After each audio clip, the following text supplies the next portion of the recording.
Muchas gracias. Since 2002, 470 unionists have been assassinated. Desde el año 2002, 470 trabajadores sindicalizados han sido asesinados. This year alone, 5 unionists have already been killed. Solo este año ya han sido asesinados 5 dirigentes y trabajadores sindicalizados. That's almost 1 unionist a week that's been killed in this country. And this is happening at a time that, as we heard this morning from the 3 labor confederations, that unions are disappearing in Colombia. The steelworkers has been involved in and continues to be involved in human rights lawsuits against the Drummond Company and Coca Cola for their alleged complicity with paramilitaries in killing workers here. And for many years, the steelworkers has been lobbying both the U.S. and Colombian governments to actively and aggressively investigate allegations that U.S. multinationals have been aiding paramilitaries and to prosecute those responsible. Thank you.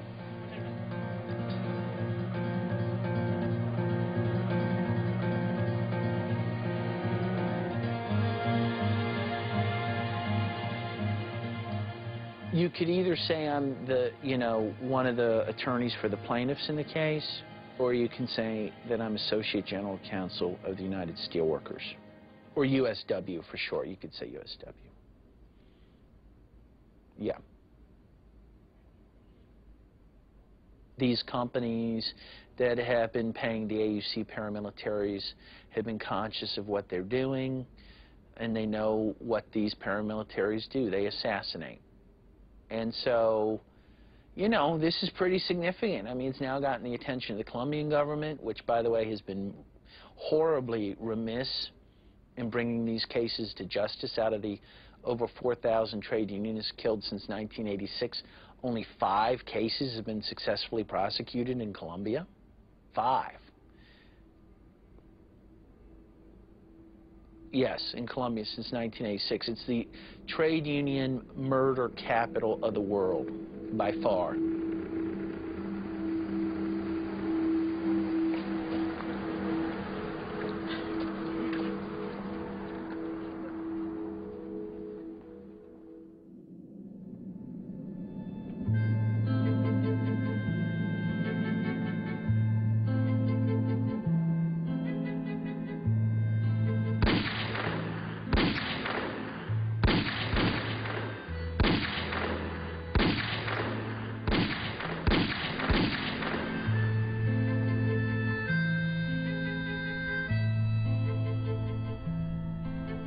Mi hermano era comisión negociadora y yo era el asesor de la negociación por parte sin el trinidad.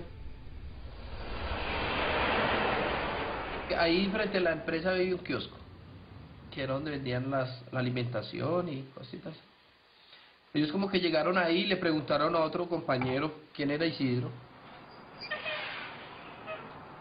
Entonces ahí ya en el momento que salía un carro ya para revisarlo, como a ellos les tocaba revisar el carro surtidor, hacer el conteo y todo, abrió la puerta, el carro se parqueó y el carro que arrancó y ellos, antes de cerrar la puerta, se le metieron por el lado de atrás del carro y enseguida le dispararon ahí.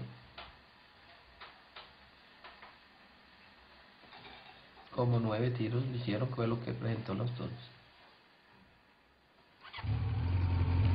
Y ahí lo dejaron ahí, se fueron, campante.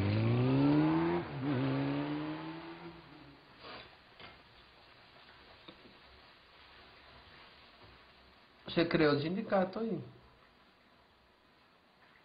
empezaron los problemas.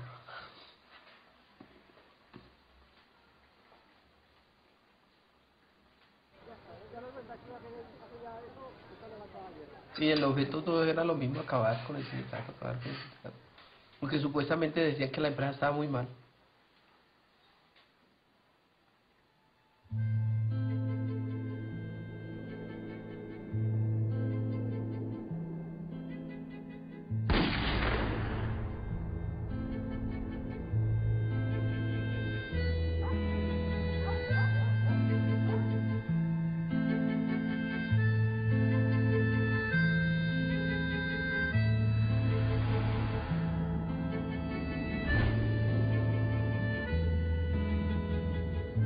So initially it was, we brought a lawsuit in July of 2001 against Coke, and so we initially used this Alien Tort Claims Act law, which is 200 years old, which is a very simple law. It's like one sentence long. It says that the district court shall have jurisdiction over cases brought by aliens, that is non-U.S. citizens, in tort. That means for personal injuries committed in violation of the law of nations. And when you look at the law on its face, it sounds like a human rights law. And that the people outside the U.S. could bring cases under this law for human rights abuses. And then in 1996, a group of lawyers, including my co-counsel Terry Collingsworth, brought the first case against a company.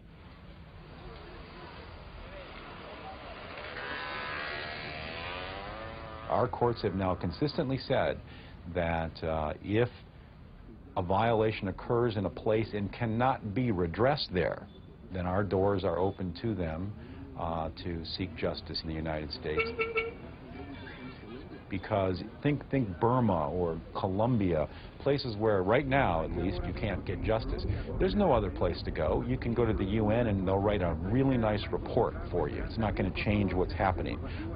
The way that we're approaching it here is we're going after the bad actors. We have about 14 major human rights cases against corporations. I think that the most important cases, or the ones that I would flag as being the most significant right now, are first the Coca Cola case, because it raises an issue of how legally accountable is a major corporate brand like Coca Cola for the activities in its far-flung plants, bottling plants in places like Colombia.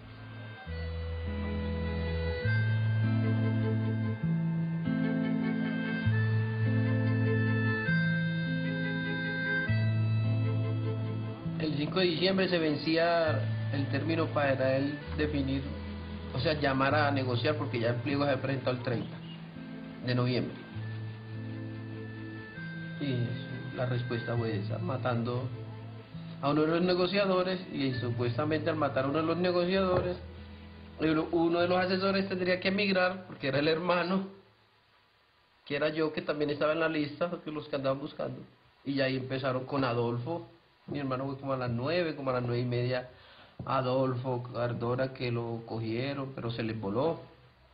Y a los otros ya sí, les tocó salir pues antes que les cayera.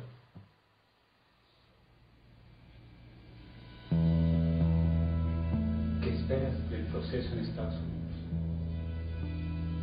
Pues no tanto uno que espera, que pueda demostrar que hubo alguna relación entre Coca Cola y los paramilitares.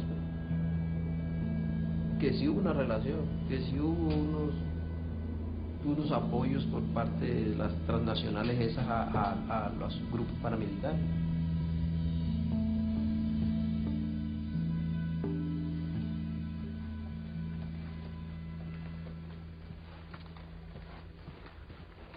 So we originally filed 4 complaints against Coca Cola involving violations at a number of plants in Colombia. The most notable being the murder of Isidro Hill in Carepa in 1996,